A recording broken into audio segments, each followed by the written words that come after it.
Hello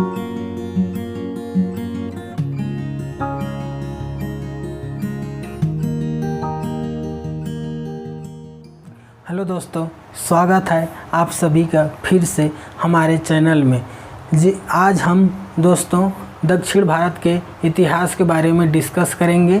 इसमें pre और mains दोनों का सिलेबस कवर करेंगे दोस्तों। प्री और मेंस की दोनों सिलेबस को आज हम कवर करेंगे दक्षिण भारत के इतिहास में दोस्तों।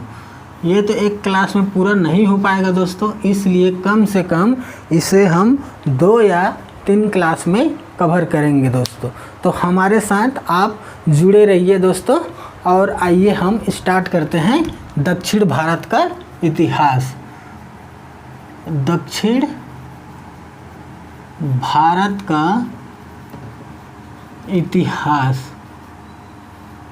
ठीक है दोस्तों। दक्षिण भारत का इतिहास जो हमारा टॉपिक है, इसमें सबसे पहले हम ये देखेंगे दोस्तों कि संगम युग क्या है, संगम क्या है, और आपका संगम साहित्य क्या है दोस्तों। ठीक, इसके बाद में हम दक्षिण भारत के इतिहास में जो प्रमुख राजवंश है, चोल, चेर और पांड्य, इस राजवंश के बारे में हम लोग डिस्कस करेंगे दोस्तों। ऐसे इस राजवंश में जितने भी शासक हैं उसके बारे में भी हम लोग देखेंगे। इसके जो शासक है, चोल, चेर, पांड्य के जो शासक हैं दोस्तों, वो शासक का नाम थोड़ा कॉम्प्लिकेटेड टाइप का है, क्योंकि ये तमिल तेलुगु में भाषा में रखा गया है दोस्तों। इसलिए थोड़ा सा आप लोग थोड़ा सा इसे अच्छे से समझिएगा दोस्तों। अब इसके बाद में हम देखेंगे दोस्तों प्रशासनिक, सामाजिक, धार्मिक और आर्थिक, इन सभी के बारे में हम लोग डिस्कस करेंगे। इसमें आपका प्री और मेंस पूरी तरह से कवर हो जाएगा दोस्तों, इसलिए आप लोग ज़्यादा घबराइएगा मत। बस आप लोग पेन कॉपी पकड़ के बैठिए और हमारे वीडियो में मैं जो बोल रहा हूँ उसे आप लोग नोट करते जाइए, या तो आप लोग समझते जाइए दोस्तों। ठीक है, तो आइए हम स्टार्ट करते हैं संगम युग से दोस्तों। ठीक, संगम युग क्या है और संगम युग से हम लोग स्टार्ट करते हैं। संगम युग सुदूर दक्षिण में कृष्णा एवं तुंगभद्र नदियों के दक्षिण के भूभाग में, कृष्णा नदी और तुंगभद्र जो नदी है दोस्तों, तुंगभद्र नदी के दक्षिण के भूभाग को प्राचीन काल में त्रमीर देश, प्राचीन काल में क्या बोला जाता था? त्रमीर देश। ठीक दोस्तों, त्रमीर देश या तमिलकम प्रदेश के नाम से जाना जाता था। इस क्षेत्र में प्राचीनतम से ही चोल, पांड्य या तो चेर नामक 3 शक्ति शासन करती थी।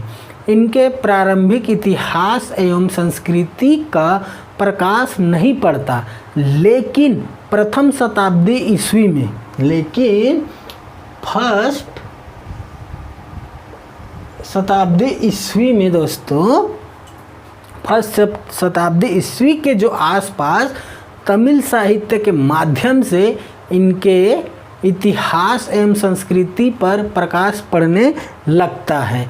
तमिल साहित्य विभिन्न संगमों की देन है दोस्तों। तमिल साहित्य विभिन्न संगमों का देन है दोस्तों। ठीक, ये हो गया आपका संगम युग। अब इसके बाद में हम देखते हैं संगम क्या है। ठीक, संगम आप लोग नोट करते जाइएगा। संगम क्या है? संगम तमिल कवियों के मंडल या सम्मेलन को कहा जाता है। संगम तमिल कवियों, संगम तमिल कवियों के मंडल या सम्मेलन को कहा जाता था। 8वीं शताब्दी के एक तमिल ग्रंथ, 8वीं शताब्दी के एक तमिल ग्रंथ इडेनार तमिल ग्रंथ, जो तमिल ग्रंथ है हमारा,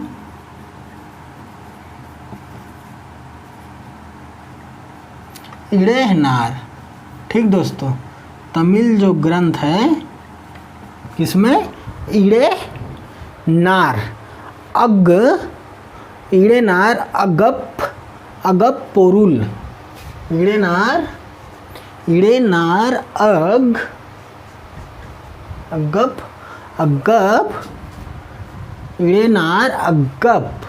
अगप्पोरुल, ठीक है दोस्तों।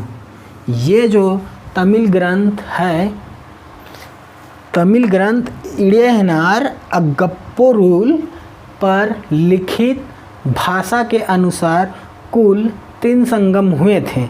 जो संगम है, संगम तमिल कवियों के मंडल या सम्मेलन को कहा जाता था।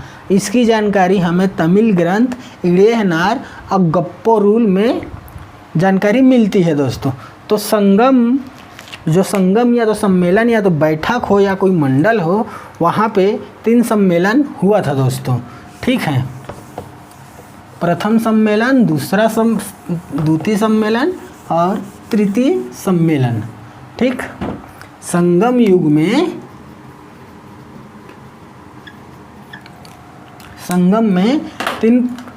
तीन सम्मेलन हुआ था। प्रथम सम्मेलन, द्वितीय सम्मेलन और लास्ट है तृतीय सम्मेलन दोस्तों, ठीक, संगम में। लेकिन ये कहाँ हुआ था और इसके अध्यक्ष कौन कौन थे? संगम में स्थल और आपका अध्यक्ष, स्थल और अध्यक्ष। पहला जो है प्रथम संगम मदुरै में हुआ था दोस्तों। प्रथम जो संगम मदुरै में हुआ था और दूसरा आपका अलेवे, दूसरा प्रथम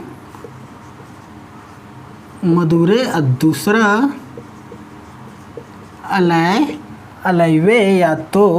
अलेवे या तो कपातपुरम दोस्तों, ठीक। दूसरा आपका कपातपुरम में और तीसरा जो सम्मेलन है कपातपुरम और तीसरा जो आपका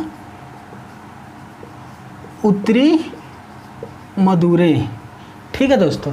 तीसरा आपका जो है वो उत्तरी मदुरै में हुआ था।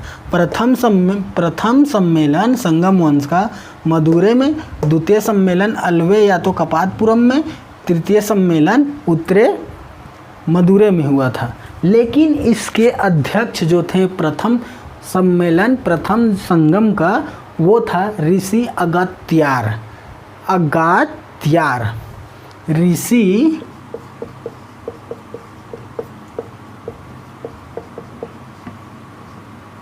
ऋषि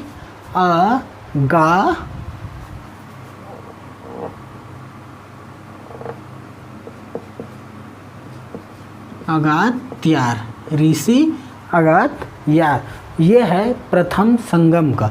द्वितीय संगम में तोलका प्यार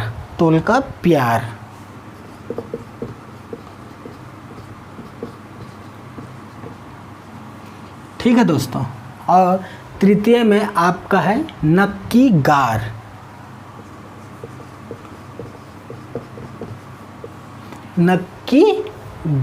नक्कीगर, ठीक। संगम जब 8वीं शताब्दी के एक ग्रंथ, तमिल ग्रंथ इडेनियार अगप्पोरुल ग्रंथ में, तमिल ग्रंथ में इसके भाषा के अनुसार 3 संगम हुए। पहला जो संगम है मदुरै में हुआ, इसके अध्यक्ष ऋषि अगत्यार ने किया। द्वितीय संगम अलवे या तो कपातपुरम, इसका तोलकाप्पियार में हुआ। तृतीय सम्मेलन उत्तरी मदुरै नक्कीगर में हुआ था दोस्तों। तो ये हो गया संगम।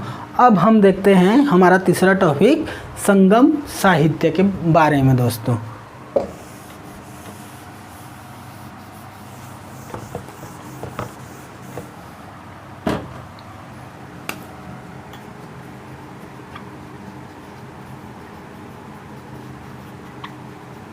संगम साहित्य। संगम साहित्य अंतिम रूप से द्वितीय शताब्दी ईस्वी से लेकर 6वीं शताब्दी ईस्वी के बीच रचे गए। संगम साहित्य द्वितीय शताब्दी से 6वीं शताब्दी तक, द्वितीय शताब्दी से लेकर 6वीं शताब्दी के बीच रचे गए। संगम साहित्य तमिल भाषा में लिखे गए हैं, ठीक। तमिल भाषा दक्षिण भारत की सबसे प्राचीन एवं समृद्ध भाषा है। प्रथम संगम का कोई ग्रंथ उपलब्ध नहीं है दोस्तों, लेकिन द्वितीय संगम का एकमात्र ग्रंथ तोल्काप्पियार उपलब्ध है। शेष सभी तृतीय संगम में संबंधित है, ठीक है दोस्तों। तो ये हो गया आपका संगम साहित्य। प्रथम में आपका एक भी ग्रंथ नहीं है। द्वितीय संगम में जो ग्रंथ लिखा गया था वो तोल्काप्पियार अध्यक्ष थे, जो ग्रंथ का नाम था तोल्काप्पियम, ठीक है दोस्तों, तोल्काप्पियम। और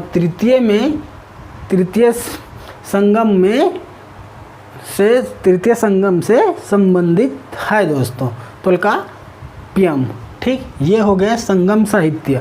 अब देखते हैं हमारे प्रमुख राजवंश कौन से थे और उसके शासक के बारे में डिस्कस करते हैं दोस्तों, ठीक है। तो हम 3 आरंभिक राज्य जो कि दक्षिण भारत में थे, 3 आरंभिक राज्य सबसे पहले थे आपका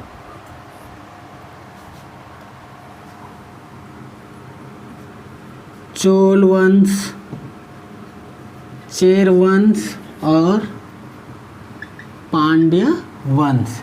और इसकी हम तुलना देखेंगे दोस्तों, ठीक है। तो इसकी तुलना हम लोग क्या क्या देखेंगे? सबसे पहले उसकी क्षेत्र देखेंगे, प्रशासनिक, पहला क्षेत्र के बारे में डिस्कस करेंगे।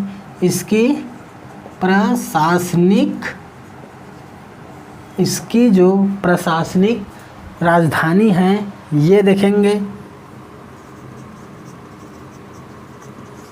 और हम प्रथम शासक के बारे में देखेंगे दोस्तों। प्रथम शासक और प्रथम उल्लेख, ठीक है दोस्तों। क्षेत्र, प्रशासनिक राजधानी, प्रथम शासक, प्रथम उल्लेख, उसका उपनाम और शाब्दिक अर्थ, उपनाम और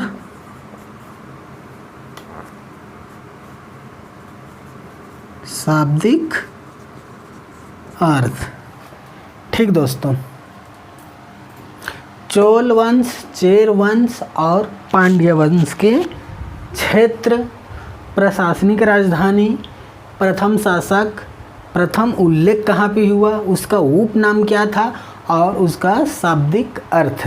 ठीक, सबसे पहले चोल का क्षेत्र आंध्र प्रदेश में पेन्नार नदी के पास, आंध्र प्रदेश में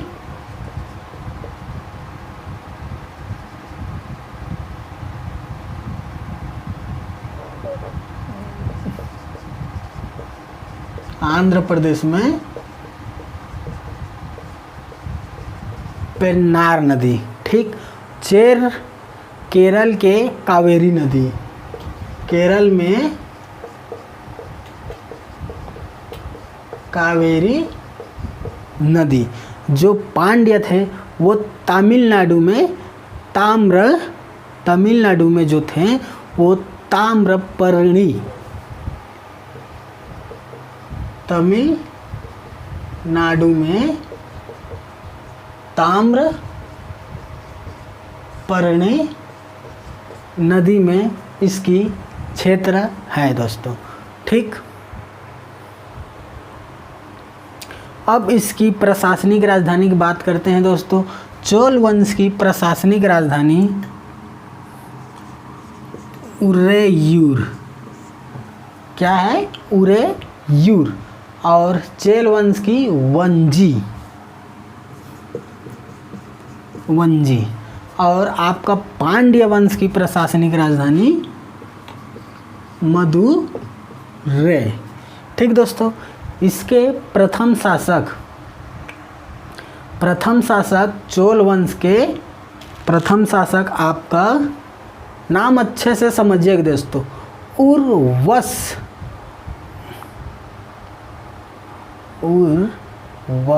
उरहफरे।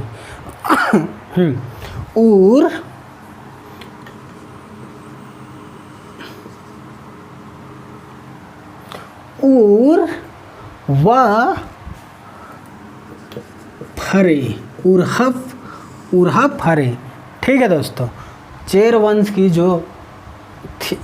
वंश में जो शासक प्रथम थे उसका नाम उदयनजेरल।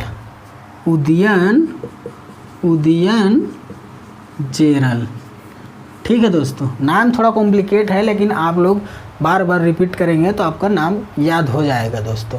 पांड्य वंश का आपका प्रथम शासक नोडियोन,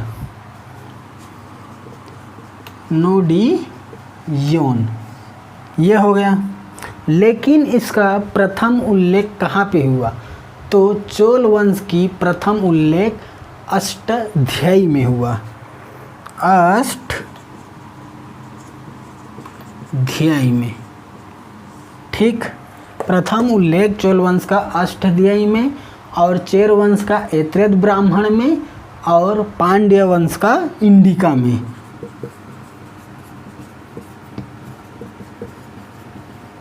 ब्राह्मण में और पांड्य वंश का इंडिका में। ठीक है दोस्तों, अब इसका उपनाम चोल वंश को सर्वाधिक शक्तिशाली नाम से जाना जाता था।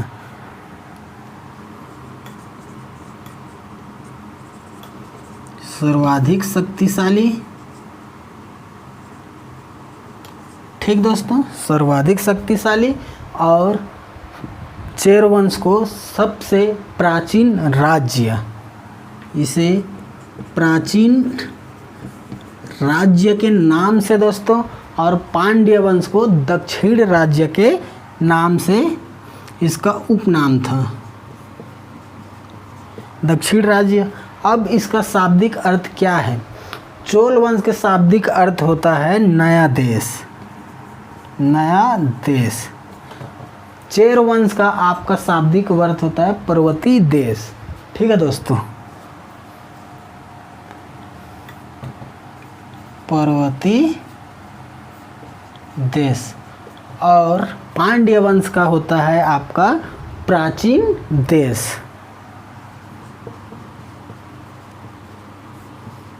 इसे आप लोग अच्छे से रट लीजिएगा दोस्तों, क्योंकि ये प्री में ये बहुत इम्पोर्टेंट क्वेश्चन है दोस्तों। ठीक है, प्री के लिए बहुत ही इम्पोर्टेंट है, आप लोग नोट कर लीजिएगा। चोल, चेर, पांड्य, इसका क्षेत्र, प्रशासनिक राजधानी, प्रथम शासक कौन थे, प्रथम उल्लेख कहाँ पे हुआ था, इसका उपनाम क्या है और इसका शाब्दिक अर्थ क्या है। ठीक, इसे आप लोग अच्छे से समझ लीजिएगा दोस्तों, प्री के लिए बहुत इम्पोर्टेंट है। और अब देखते हैं, आइए दोस्तों अब देखते हैं सबसे पहले हम पांड्य वंश, चोल वंश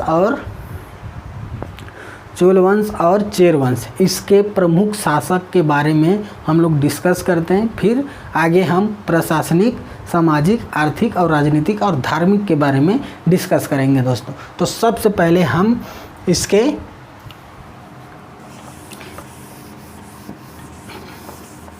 प्रमुख प्रशासक जो थे, जो राजा थे, इसके बारे में हम लोग डिस्कस करते हैं। तो सब लोग सबसे पहले आप हेडिंग डालिए दोस्तों, पांड्य वंश। ठीक, पांड्य वंश।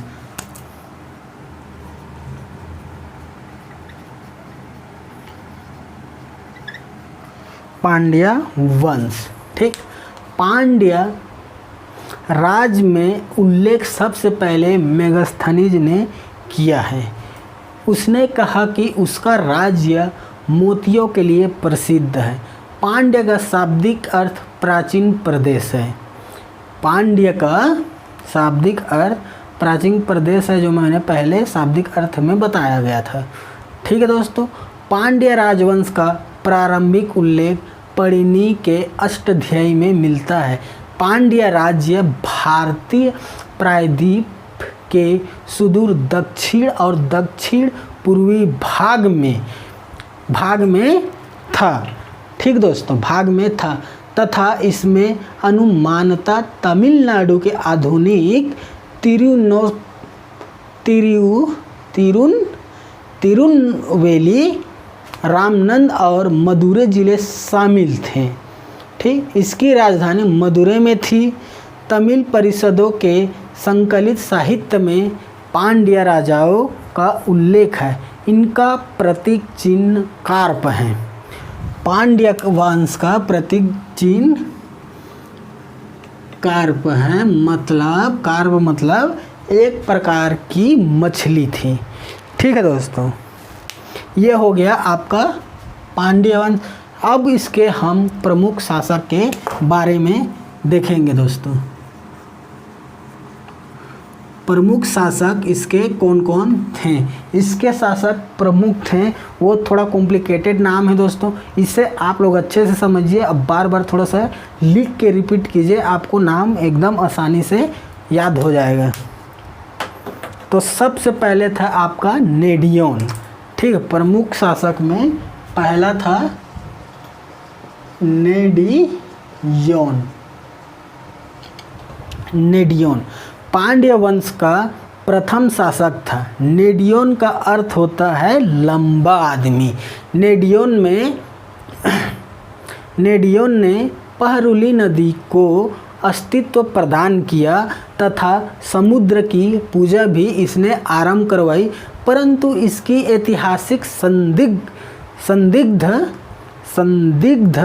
है।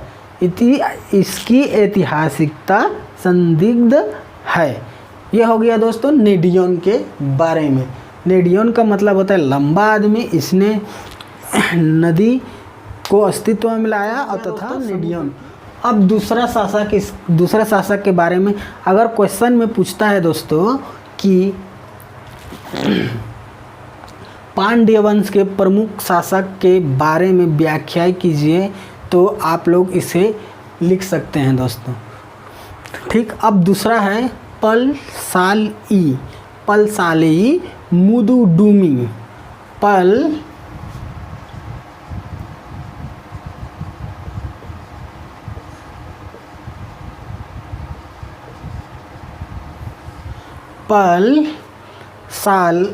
पलसालई,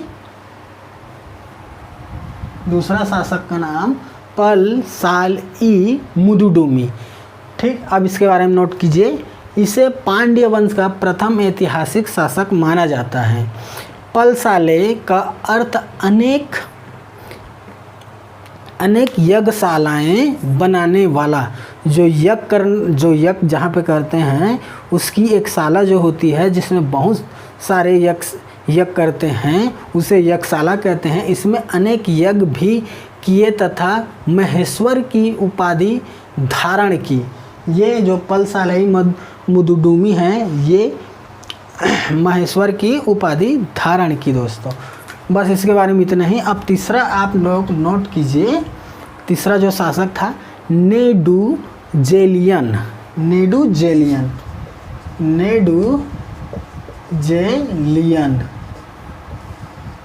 ठीक है दोस्तों, नेडुजेलियन यह सबसे प्रसिद्ध पांड्य शासक था। इसके समय का प्रसिद्ध युद्ध तलैया लंगानम, प्रसिद्ध जो युद्ध था तलैया लंगानम युद्ध था। ठीक, अब तलैया लंगानम जो युद्ध है इसके शासनकाल में जो तलैया लंगानम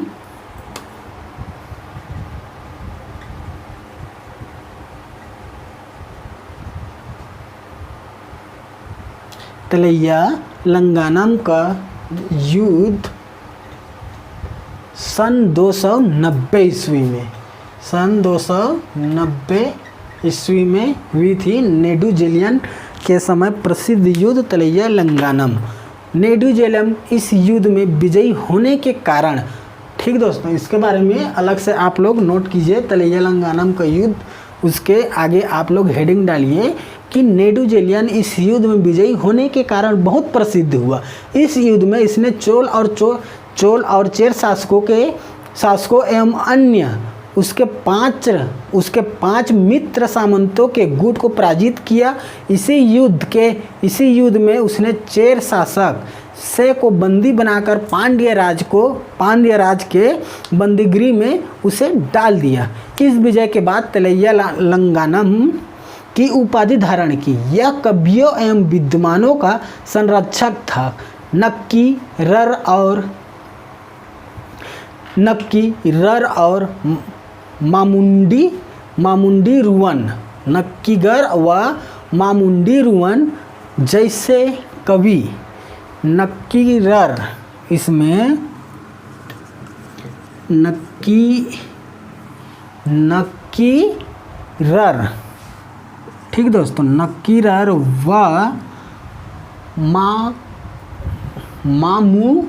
मामुंडी रुवन,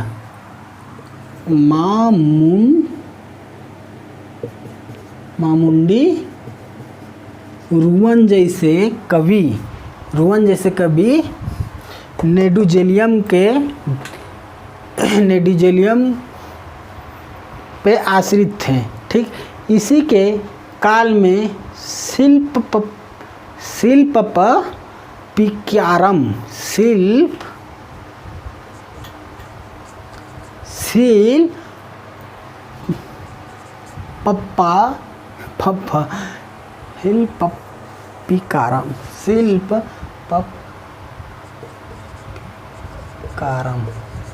इसका नाम थोड़ा दक्षिण भारत में दोस्तों थोड़ा कॉम्प्लिकेटेड टाइप का नाम है।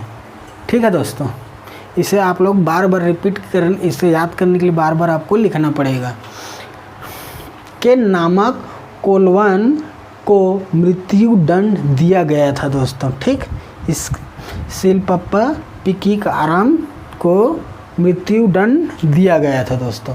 अब तीसरा आप लोग है, चौथा पहला नोडियन, दूसरा पलसलाई मुदुडुमी, तीसरा नेडुजेलियन और चौथा शासक के बारे में हेडिंग डालिए दोस्तों। वेरीवर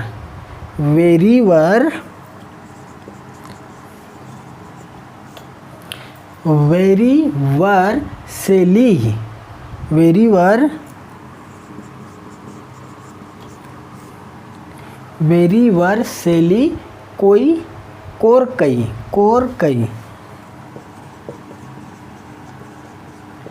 ठीक दोस्तों, वेरीवर सेली कोरकई। नेडुजेलियन के मृत्यु के बाद इसका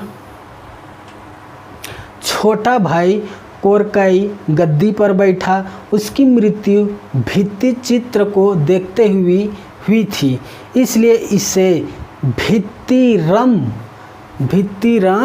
रद त्रुटि और मरण के नाम से इसे बोला जाता था भित्तिरमरद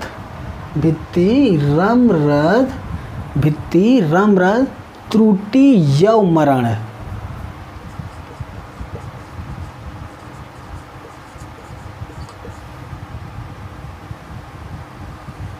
ठीक है दोस्तों,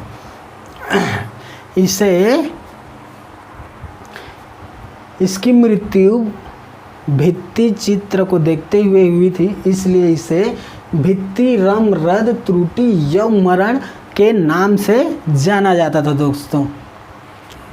अब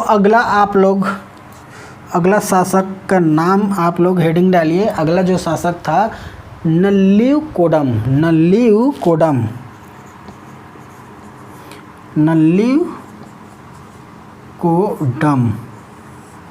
ठीक है दोस्तों, नल्लीकोडन, कोडम नहीं कोडन, नल्लीकोडम संगम युग का अंतिम पांड्य शासक था। इसका प्रमाण नतनार की कविता में मिलता है। इसका प्रमाण नतनार कविता में मिलता है। पांड्य राजाओं को रोमन साम्राज्य के साथ व्यापार में लाभ भी होता था दोस्तों। तो हमारा पांड्य वंश खत्म हो गया दोस्तों। इसमें आपका प्रमुख शासक नेडियोन, पल्सलाई मुदुडुमी, नेडुजेलियम, वेरियवर सेलियम कोरकाई और नल्लीकोडन के प्रमुख शासक थे। मैं बार बार बोल रहा हूँ दोस्तों, इसका नाम आप लोग लिख के याद करिएगा दोस्तों। ठीक, नेडुजेलियम के समय में तलैया लंगानम का युद्ध 290 में ईस्वी में हुई थी। अब हम नेक्स्ट शासक के बारे में देखते हैं, जो है चोल राजवंश दोस्तों।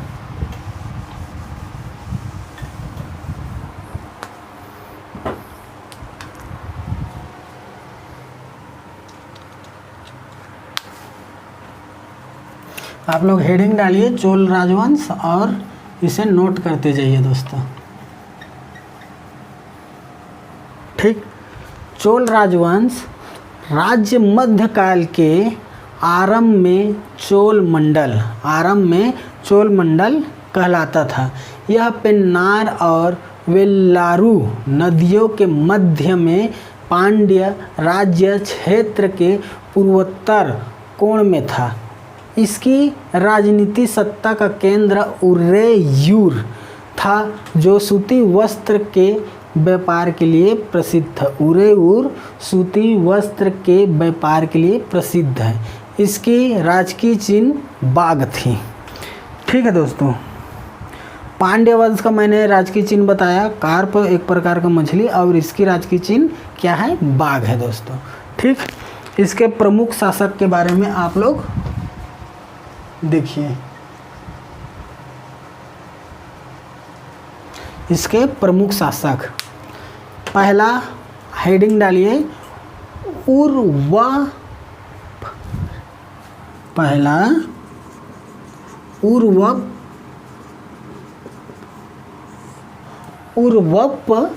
हरे इलंजेत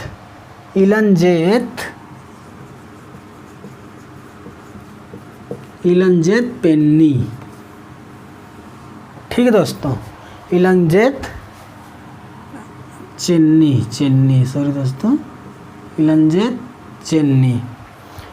उर्हप हरे इलंजेत चेन्नी।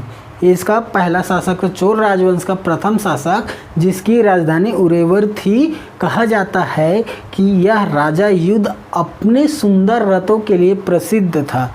ये जो इलंजेत चेन्नी है, अपने सुंदर रथ के लिए प्रसिद्ध था। ईसा पूर्व 2वीं सदी के मध्य में मध्य में एलारा नामक चोल राजा ने श्रीलंका पर विजय प्राप्त किया तथा लगभग 50 वर्षों तक वहाँ पे शासन किया दोस्तों। ठीक, यह हो गया उपहरवरी। अब दूसरा जो आप इस प्रमुख शासक है उसका नाम करिकाल है दोस्तों। दूसरा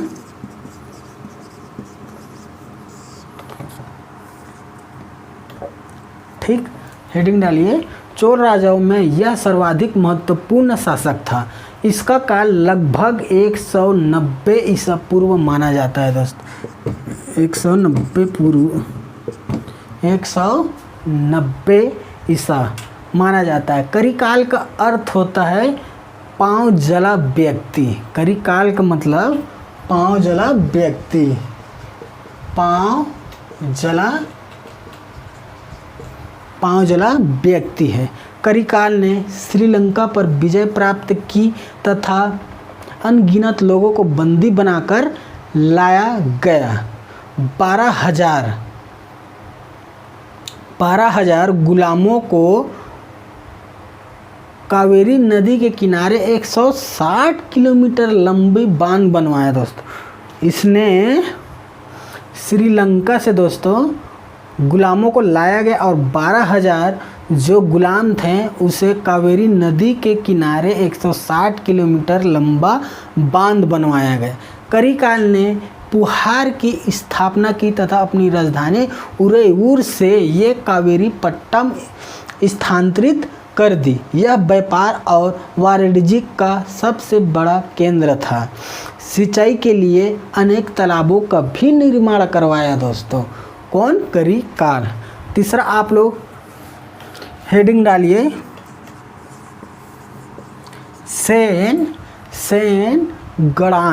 सेनगढ़ान।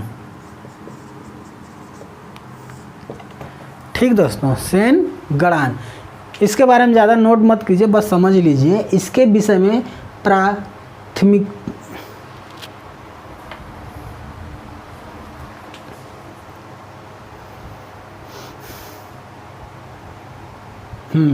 इसके विषय में प्रचलित था कि पूर्व जन्म में यह मकड़ा था। ठीक दोस्तों, सेनगढ़ान अपने पूर्व जन्म में मकड़ा था। इसने अपने संपूर्ण राज्य में शैव मंदिर का निर्माण करवाया। ये संपूर्ण राज्य में शैव मंदिर का निर्माण करवाया और जो पहले पूर्व जन्म में मकड़ा समझता था अपने आप को। चेर वंश और इसके प्रमुख शासक। सबसे पहले आप लोग चेर वंश लिखिए। ठीक, इसमें चेरों और पांड्य ने चेलों को राज्य की सीमा में जाकर अपना राज्य विस्तार किया। चेर या केरल देश पांड्य क्षेत्र के पश्चिम और उत्तर में था। संगमकालीन राज्यों में चेर राज्य सबसे प्राचीन राज्य माना जाता था। ऐतरेय ब्राह्मण में चेरपाद शब्द चेरों के लिए प्रमुख हुआ है। अशोक के बृहद शिलालेख में चेरों का उल्लेख केरल पुत्र के रूप में हुआ है। राजकीय चिन्ह धनुष है। पांड्य वंश की राजकीय चिन्ह कार्प मतलब एक प्रकार की मछली। चोल वंश में आपका प्रमुख चिन्ह बाघ और चेर वंश में आपका धनुष है प्रमुख चिन्ह दोस्तों। ठीक, अब इसके कुछ प्रमुख राजवंश 2-3 देख लेते हैं दोस्तों, फिर इसकी प्रशासनिक, राजनीतिक और सामाजिक के बारे में डिस्कस करेंगे। ठीक, सबसे पहला आप प्रमुख शासक में लिखिए, हेडिंग डालिए उदयनचेरल।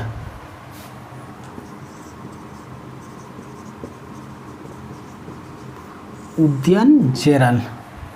ठीक है दोस्तों, उदयनचेरल, सॉरी जेरल बोलता हूँ, जरेल, उदयनचेरल। यह प्रथम चेर शासक था। इसका काल लगभग 130 ईस्वी थी। कितनी थी? 30 ईस्वी थी, 30 ईस्वी मानी जाती है। इसके संदर्भ में कहावत है कि इन्होंने कुरुक्षेत्र में भाग लेने वाले सभी योद्धाओं को भोजन करवाया।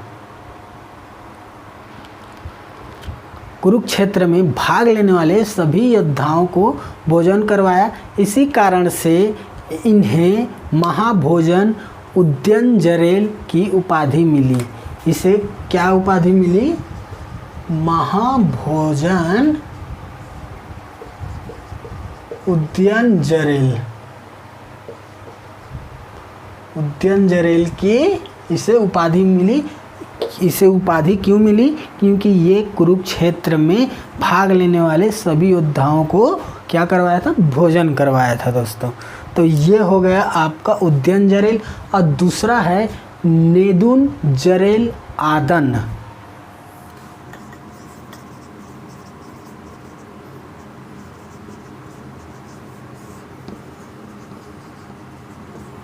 नेदुनजरेल आदन, इसकी राजधानी मदुरै थी। इसकी उपाधि अधिराज थी। इसके द्वारा हिमालय तक विजय और उस पर्वत पर चेर राज चिन्ह अंकित करने की बात की गई। ठीक है दोस्तों। चोल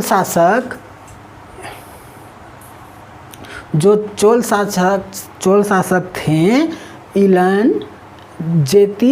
इलन चेन्नी से संघर्ष हुआ। संघर्ष में दोनों की मृत्यु हो गई और दोनों की रानियां भी सती हो गई। ठीक है। अब तीसरा जो है आपका उसे कुटवन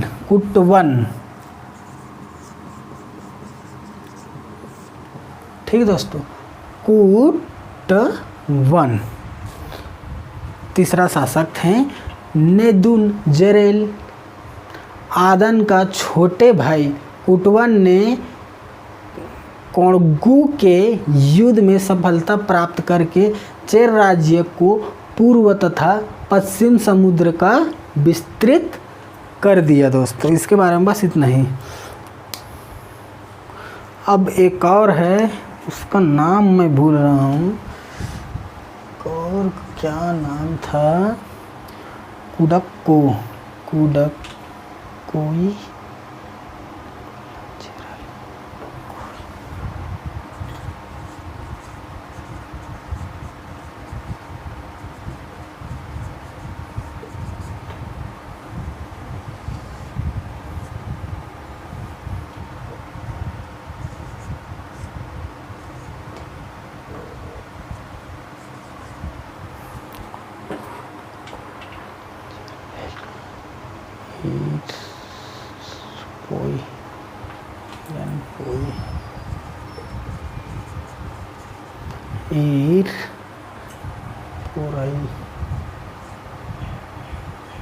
हिरनपुरई।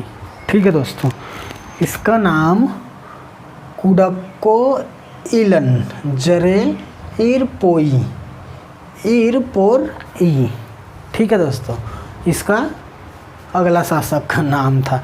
ये सबको आपको लिख के ही प्रैक्टिस करना पड़ेगा दोस्तों, तभी नाम याद हो पाएगा। यह चेर वंश का अंतिम शासक था। इसकी काल में लगभग 190 ईस्वी माना जाता है। ये मसाले विशेषकर गोल मिर्च उपजाते थे, जिसकी पश्चिमी विश्व में बहुत मांग थी। इन्हें अपने हाथियों के दांत मिलते थे, जो पश्चिम से बहुत मूल्यांकन समझे जाते थे। समुद्र से मोती